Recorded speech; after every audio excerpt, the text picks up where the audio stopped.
아이를 의대에 보내고 싶습니다. 저의 욕심일까요? 아주 오래전에 아는 선생님의 자녀 중 한 명이 의대에 합격하여 얼마나 기뻐하셨는지 모릅니다. 저희 모두 축하해드렸죠. 그런데 그분의 아이가 1학년도 마치지 못하고 학업을 그만둔다는 소식에 깜짝 놀랐습니다. 부모님의 걱정으로 아이를 만나 이야기해보니 의사를 평생 직업으로는 할 수 없을 것 같다는 판단이 들었다는 것이었습니다. 본인 스스로도 주변의 지지를 받았기에 이러한 결정에 많이 망설였다고 하였습니다. 사람의 아픔을 치료하여 주는 것은 좋지만 해부학은 도저히 할 수 없었다고 합니다.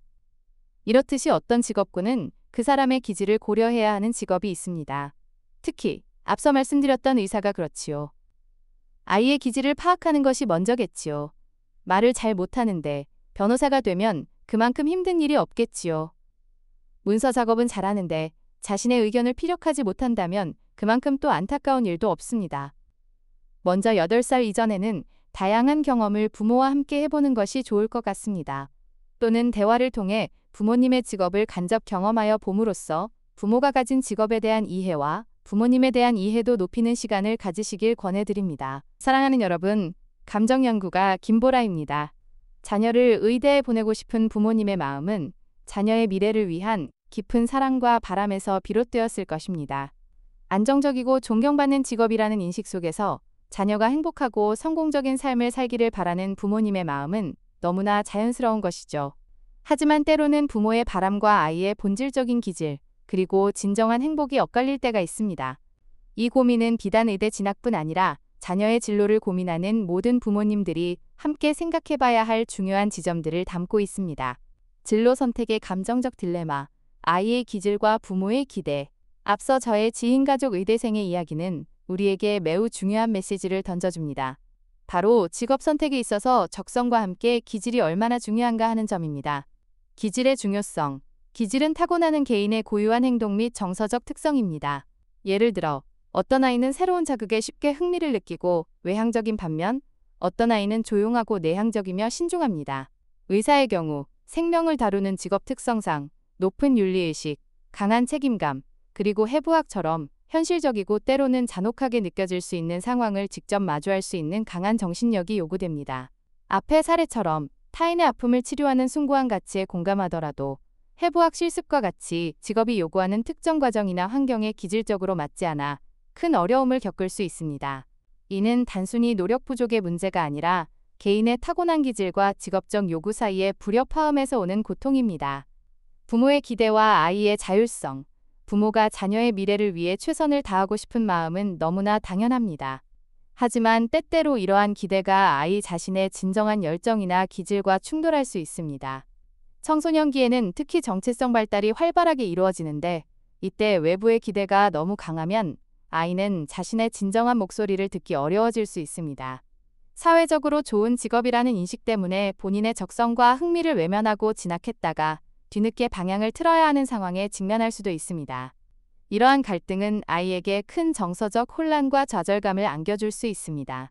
행복한 진로 설계를 위한 감정 이해의 접근법. 그렇다면 어떻게 해야 아이의 기질을 이해하고 아이가 진정으로 행복할 수 있는 진로를 함께 찾아나갈 수 있을까요? 아이의 감정적 반응에 주목하기. 아이가 다양한 활동을 경험할 때 단순히 잘하는지를 넘어 어떤 감정을 느끼는지에 주목해주세요.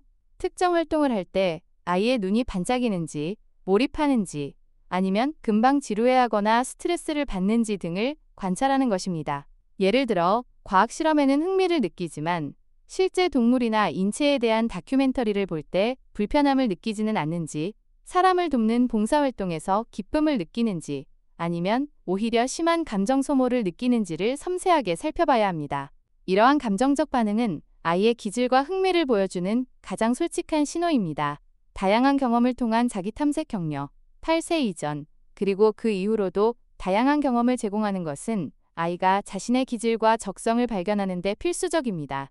단순히 부모의 직업 체험을 넘어 예술, 스포츠, 봉사활동, 다양한 분야의 사람들과의 만남 등 폭넓은 경험은 아이가 자신의 강점과 약점, 흥미와 비흥미 분야를 스스로 탐색하고 이해하는 기회를 제공합니다. 이때 부모는 길을 제시하기보다 아이가 경험하는 과정에서 느끼는 감정과 생각을 함께 나누는 감정 통역사가 되어주는 것이 중요합니다. 이 활동을 할 때 어떤 기분이 들었어? 이런 점은 재미있었지만 저런 점은 좀 힘들었니? 와 같이 아이의 내면에 귀 기울이는 질문을 던져주세요. 부모의 내면 감정 들여다보기. 아이의 진로를 결정할 때 부모 자신의 감정 또한 중요한 요소입니다. 혹시 의대라는 목표가 사회적 시선이나 불안감에서 비롯된 것은 아닌지, 혹은 과거 부모님의 이루지 못한 꿈이 투영된 것은 아닌지 스스로에게 질문해 보세요. 부모의 이러한 감정적 동기는 무의식적으로 아이에게 전달되어 압박감을 줄 수 있습니다.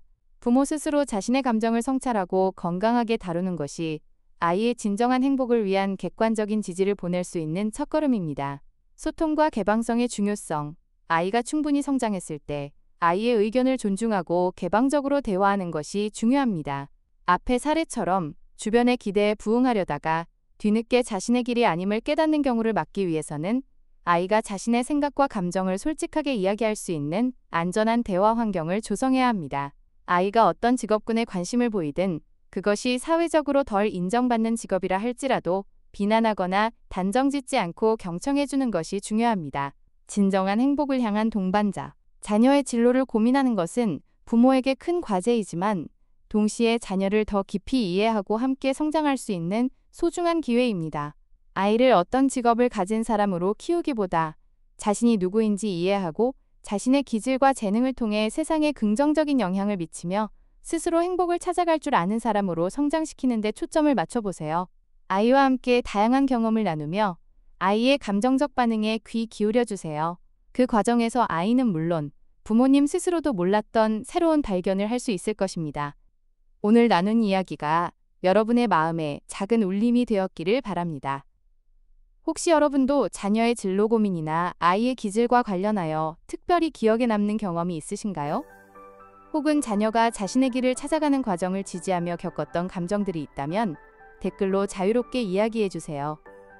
여러분의 소중한 이야기가 다른 분들에게도 큰 위로와 통찰이 될 수 있습니다.